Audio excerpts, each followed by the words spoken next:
Breaking news, baby dolls. Your friend Sommi's Trojan Horse Bitcoin ETF prophecy is coming true. Sorry, not sorry. You are appreciated as my friend. Documents have been released that show Roca Negra and Coinbase, now known as Cuckbase, have been settling Bitcoin transactions off-chain. What does that mean? Well, Bitcoin is a final triple accounting system. So when buyers and sellers meet, the transaction is done on-chain, right? And it confirms. What's been happening, though, is Cuckbase have been doing backdoor settling with Roca Negra. So basically, they can just move money around and settle in cash. Uh-oh. What's the problem with cash? The problem is they have access to the money printer. So if they want to put on a short position, they don't have to hand over 100,000 Bitcoin. They just hand over US dollary dues that they've printed from the money printer. And that gives them access to use Coinbase's supply to dump the crap out of Bitcoin. Now, I don't think they've been doing it yet. I'm just telling you the back door is now there. Let's continue, friends. Now, friends, I've gone through some of my history, and it's actually hilarious because you got to remember, right? You can't be 100% knowledgeable about the immediate next news. That's what everyone wants. We want to follow someone who knows exactly what's coming next and treat them like a genius. But this is more a concept or a theme, just so we can, if we can dress up the bear market narratives before they happen, we will then have confidence to know that, firstly, we're not at the bull market top yet. And then secondly, when it does appear, we're skeptical about what we're holding and the weak hands that are in. Because right now, if they take all of us down, okay, who cares? We're all believers. We are just waiting for that moment when too many non-believers appear. And then I told them Bitcoin ETF was by the news. So I love this picture, man. I've got so much Trojan Horse news and stuff from the past, friends. I even have this picture here. Here is Lizard Fink and corrupt Gary Gensler, right? So this is the Bitcoin Spot ETF Trojan Horse, all right?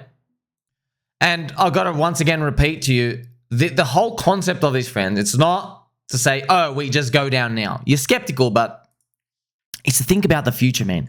It's to think about what happens when we are up here. What type of narratives are there? I want to dream. I want to be optimistic till we get to the top of the mountain. You know, friends, if you're climbing the mountain, you think about, oh, what's it like when we look at the top of the mountain? We're looking down. We're looking at everybody who's below us, right? If you start to see it, you start to put the pieces of the puzzle together. Now, I've made videos, friends. One of my very earliest videos on the YouTube, so I put them on Twitter as well. I explained in 2022, that's right, all the way in 2022, deepest of darkest bear markets, friends. I was explaining how we can get screwed by like an ETF futures destruction. I was actually making the videos here. Isn't that funny? Oh man, right at the bottom. It was funny. Everyone was saying, what do you mean? Like, we're going to zero now. We don't need them to send us to zero. We're going to zero by themselves. In a nutshell, friends, if you want to short, you need to have the thing available in your account, right? But when you introduce this ETF, if they want to put on a short and they want to attack the bids down, if they're using credits by US dollars, we can't win. Nobody can win. You have to get your money all off the exchanges, and everybody in crypto has to get their money off the exchanges. So there's no supply. That's the only way we win, because they can just keep crediting their account. So let's say, friends, let's do a theoretical. Let's say they shorted 21 million Bitcoin. They literally put on a 21 million Bitcoin short. There's a 21 million Bitcoin offer sitting on the Binance wall. Now, you know that's bullcrap, right? Because there's only 21 million Bitcoin. How are all of them possibly at one price? Doesn't matter. Okay, so what if the price gets chewed and then it went up? Okay, what if actually price went up? Think about this. Imagine the price is now like $1 million Bitcoin. In a normal world, that person short gets stopped out and liquidated. Yeah, they have to buy back their coins. But in this world, where it's corrupt bug eater scum that they do to gold, they don't have a liquidation point. They just are down, $10 billion, but they can settle in USD. So if you're down, if you have a debt of $10 billion, remember, you're meant to have a debt of 21 million Bitcoin, but they settle in cash. So now they go, hey, let's go to JP Mosquito, print the money. Let's go give these guys 10 billion. We have them in the account. So they just give you cash. So what they're able to do is just attack it. Now, you might wonder, how does this thing even work? Because if you eventually chew through them, the price keeps going to the moon. Oh boy. They do this strategically. They do this when there's euphoria and prices are climbing. And they do this to just keep absorbing the bids. And then people run out of steam. And then there's coordinated FUD. And then people sell them back. Let's continue. So friends, it is now confirmed here. This Trojan Horse ETF, it's starting to happen. Revealed, right? Rocca Negra is settling Coinbase transactions off-chain. That means they're not using Bitcoin to do any finalized settlements. They are simply fingering each other's wallets on a database. The Rocca Negra ETF can put on a giant short position and not be required to show proof of one-to-one reserve Bitcoin collateral. All settlements are done in cash. Note, this does not mean it is actively happening right now. However, it is the back door of the Rocca Negra bug eaters if they wish to crush Bitcoin later at some point. It's true. Do you want to know something? Do you know back in 2017, friends, when they launched CME Futures here? I'm not even making this up. When they launched CME Futures here, friends, this is 2017. During this collapse, there were reports of emergency, strange, big scum bank insiders linked accounts that were sending and doing a lot of transactions around Bitcoin, and they were shorting on CME. And they were shorting everywhere else. Now, people always get confused with this. People always say this, and I made my very first videos on YouTube actually explain this, where people ask, Sommi, how does a short on like the futures ETF, let's say the corrupted one, how does a short position there send us down? Because if they're selling on the future, if they're selling on the spot ETF, a paper exchange, why does the spot coins go down? Well, what happens, friends, is, remember the market, you don't need all of the supply. We know from market cap and liquidity ratios, only like 1% of the supply is trading. So if somebody is here on an exchange, what we'll do is, friends, this is the scam. So we'll write scam. So this is like the ETF, okay? This is the scam exchange. All right, and this is the Bitcoin. Here's the ask on the buy. So what happens is, if someone sells, remember, if they sell Bitcoin, so they send this price down, you got to remember, there are market makers who are employed and they got all the like insider deals. They're on the exchanges everywhere. They have buys and sells up the line. They have prices to sell, price to buy. It looks like a ladder, right? I'll show you the ladder. So this is like the ladder price, friends. Remember, this is from a long time ago, $10,000. This is from like TT. See, $10,000 here, Bitcoin. See the blue line here? That's the bids. Down here, this is the guys who want to buy. See, it's 0.61 you want to buy at here. And then these are the ones who want to sell. Okay, see the red? So the buys and the sells. And it's the same thing here. You want to buy, all the ones that want to buy here, you want to sell. And then the market crosses if someone hits market. So if someone just starts hitting market, the price goes down, right? That's how things move. So what ends up happening though is these market makers, they are on the bids. Right? So they're on the bids. There's market makers all over Binance, Bitfinex, buy shit, everywhere, roll shit, everything. There's market makers on the bids and offers everywhere. So what happens is they're all linked because these market makers, they're making like bips. They're making like 0.1%. They're trying to arbitrage out everything, okay? Because they're not buying low and selling high and doing all this stuff. They're trying to have the edge over the other scum market makers, and they're trying to have like microwave light speed, just like a millisecond faster than everybody else. But what happens though is, if the scam exchange price goes down, let's do an extreme example, right? Let's say on CME, someone comes out and sends Bitcoin to $10,000. They just go bang, they just sell everything. You got to think about, how did it sell it to $10,000? Well, people were sitting on the bids, okay? They were sitting on the ladder, and then the price shot down.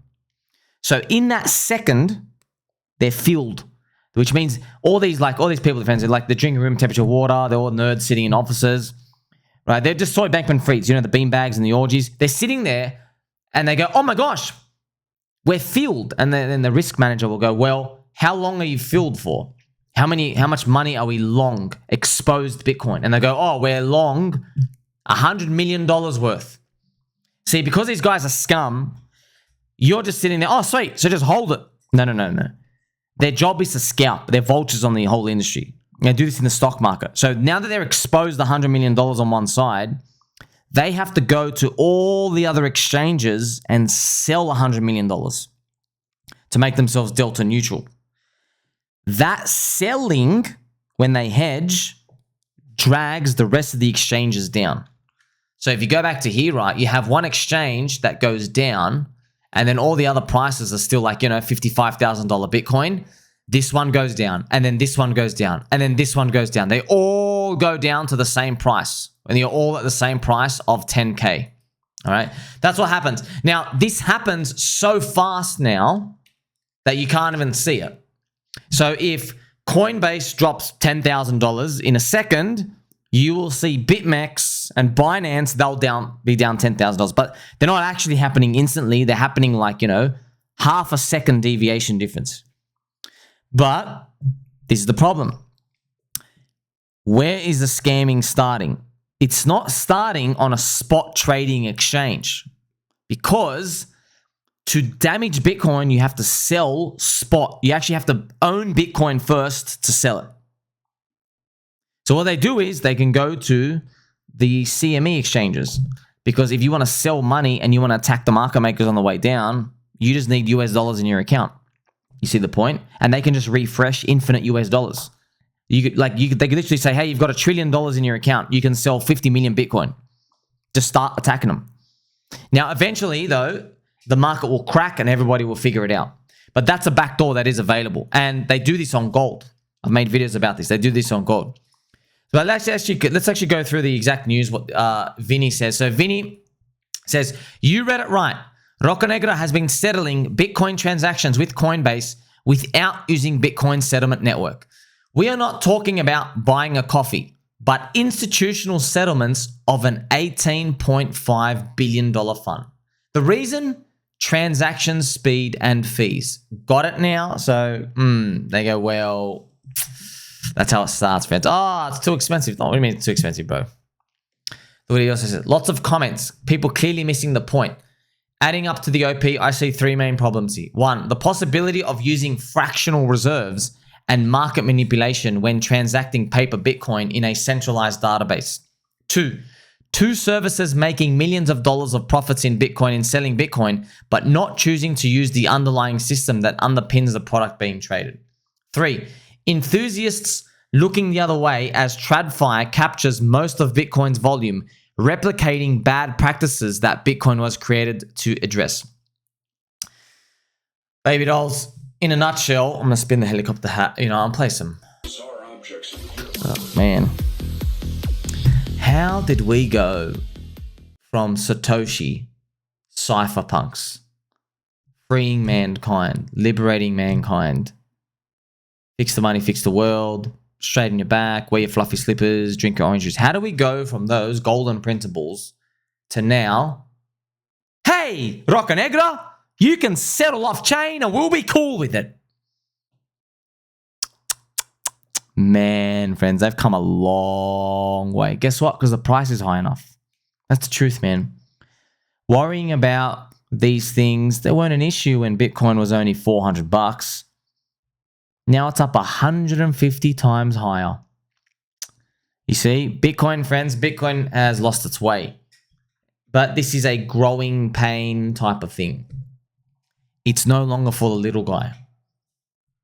And you already know that, by the way. Long-term savings account, best crypto narrative first genesis. You know that, man. You're not making 100x on it. But you're like, duh. But yeah, I'm just showing you this is what happens, right? So it's very sad that they accept it, right? Look, Bitcoin exists for a reason, which is being ignored as TradFi takes over, right? And he also mentions crypto here.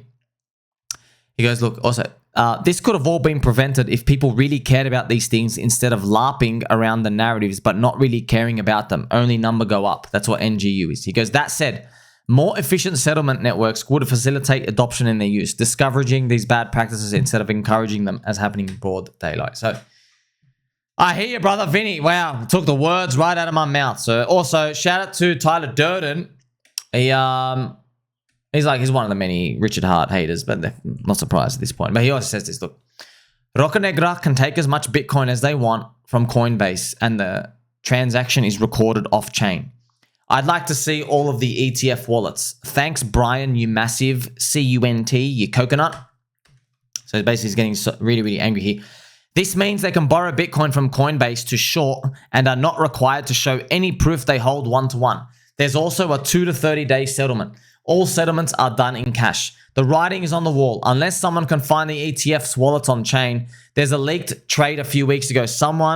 A very large entity pinged Bitcoin and MicroStrategy at the same time. Godspeed, my brother. So I don't know exactly what that means, but just...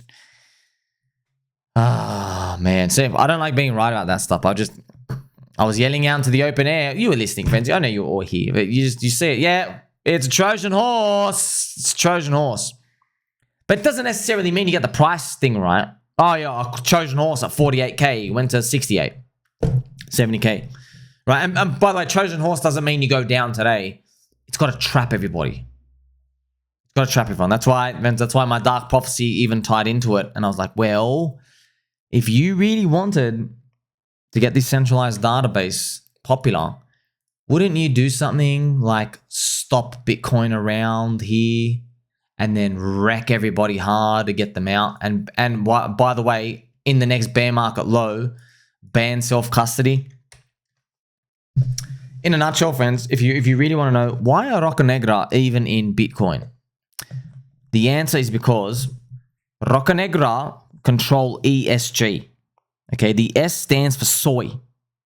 Okay, otherwise some people say social. It means soy. Now, if you have an ESG index, the energy and the G, I forgot what they stand for. Who cares about them? The S, the soy part's important because the social is subjective. Because if I'm measuring you based off your social index, maybe I just don't like how you talk. Maybe I don't like who you vote for. Maybe I don't like that you don't hire enough pink-haired dudes in the office, which is true, by the way. You know, Elon Musk, he has one of the lowest ESG ratings. You're thinking, how's the guy building electric cars got a low ESG rating? It's because of the S. It's because he didn't hire enough like diversity people. He didn't hire enough women in certain departments. You get it? So Roca Negra, remember now, Tesla's big. They can't really do anything, but all the other companies they control. So Roca Negra, they sit you down, get you to take your pants off, and they say, hey, you got a small willy. And we'll tell everybody that you don't deserve any of our DCA money with all these funds and pension funds. You're not going to get any of the money. You're not going to make it to the S&P 500 index because Roca Negra is the tap, friends. They're the tap. Roca Negra, Vanguard, and the other soy guys, they own, 88% of the stock market? That's all your DCA pension money. So they control all the flow. Because if you're not in the S&P 500, you're basically getting rinsed out. So to stay in there, that's what they go. They go tell everybody, well, we want your company to be more diverse. So that's how the politicians and the banks and the Roca Negra, right, which is the private wallet of the government, the unofficial private wallet, okay, as we all know, it's true. Not even a conspiracy, it's just true. That's how they control people now. They're controlling the up-only Ponzi dollar going in. And these people will do and say anything just to be in there. Now, ultimately, it's leading to that ESG index issue. Why? ESG companies, friends, to put it bluntly, they're dog shit. If you're hiring people, I need like 18 women in here to be mechanics. Oh, this guy's got blue hair and, this guy's chopped off his genitals. Let's throw him in here. Okay, so when you're hiring these people just because they're different and there's no skill in a company, you get an ESG index chart, which is poop. Now, I could find you the charts on Google and stuff, friends, but ESG index, friends, look at this. I mean, the chart will just do the talking. Look at this. Okay, right here. See that? ESG has been garbage. They've been going nowhere since 2018. See this? ESG ETF's percentage of net flows. You see, ESG, friends, is poop. No one wants them. Okay, no one wants them because, man, you're sniffing cow farts instead of like pumping money. Like, you see what I mean? So we know, like, wait, you're optimizing for hiring a bunch of weirdos who don't deserve to be in that job. Like, friends, I don't know how to cut hair, and I'm not good at women's makeup. I don't expect to go to a hairdresser and go, well, you need to hire more guys, so you need to hire me, right? I don't get to do that, okay? You're going to have a lot of angry customers, and I know that. But when you're dealing with control and then a portion of the population that can swing votes, now you're dealing with politicians, now you're dealing with deep state bug eater insiders, now you're dealing with the bigger cause, it becomes a different issue. So ESG sucks, friends, and they want to get Bitcoin into the ESG index. Because if they can start controlling assets and put them into these indexes, they can start to sell it. That sniffing cow farts and having blue hair and chopping off your nipples is good. And then you can basically start to shift this up-only Ponzi in their favor, in their direction. That's what they want. That's ultimately, it's very obvious what's happening, and they all make more money. They basically get a grip on everybody else. But right now, they need Bitcoin in there, don't they? But to get Bitcoin in, they have to control it. So that's ultimately where it's heading. Now, luckily for us, it's moving pretty slow, but actually kind of moving faster than we think. But this breaking news that I'm showing you, that's what's ultimately happening. My biggest fear, remember, friends, if we go back in time, my biggest fear was I was writing about this, friends. It's crazy. I was writing about this. I was talking about this like here, man. I was writing about it here. But when we were here, I was saying, well, I don't know where we're going to stop, but here we are now. My biggest fear was obviously that we stop under 100K. I'm like, man, you better hope to God you don't stop at 100K. It's just, my main point was, if you're buying low and you're believing, you're going to be okay. We're not going to wait until the end. Different coins have... See, we didn't know we're going to get the worst altcoin cycle of all time. We didn't know that. But this principle, it helps you in the long run. Right? You can imagine another world where we're up 5x from now, our altcoins, and we don't have to like think about this. But in the next cycle, maybe the market's not going to wait that long. But I hope you understand the complexities of these, friends, because ultimately, you do get an enormous value upside if you're buying low, because you're front running the crowd. You see, by the time everybody starts to figure this stuff out, it's too late. And in fact, they won't even figure it out at the top. They'll call you conspiracy nutcase at the top. They'll only figure it out if Bitcoin hits 100 and comes back down and scares everybody again. You know, that's only when they'll figure it out. ETF, Trojan Horse. That's why, man, it's just a horror nightmare to think about. All those mums and dads who buy in the Bitcoin ETF, man, it's just, I'm just telling you, man, I know the Coconut Intelligence Agency, I know the fancy bananas investigators. They can spin up the biggest bullshit psyops if they want, man. They can literally, man, they can send money to Iran themselves using the Bitcoin network. And then they'll just get MSN, Soy News Network, all over Americana. They'll just start spamming the airwaves saying, crypto is for terrorists. Crypto is for child abusers. Look at all this unsolicited illegal trade money happening on the Bitcoin network. It's disgusting. We need regulation on it. That's how they start doing it. And then the population, what are they going to listen? When the price is down, they are. So that's why if they can get the price down, eventually after that top, when the price goes down, these mums and dads, they're not going to be joining you and me in liberty and freedom land. They're going to be saying, oh, I'm down 22% on my Bitcoin. You're a scam. Ban all of them. And then the government, this is the harshest part, friends. The government is going to have more suckers on their side than early believers because of Metcalfe's law and how it works.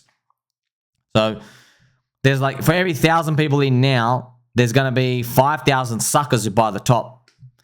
And those 5,000 suckers have higher odds of voting against their long-term interests just because they'll have an emotional spite for crypto.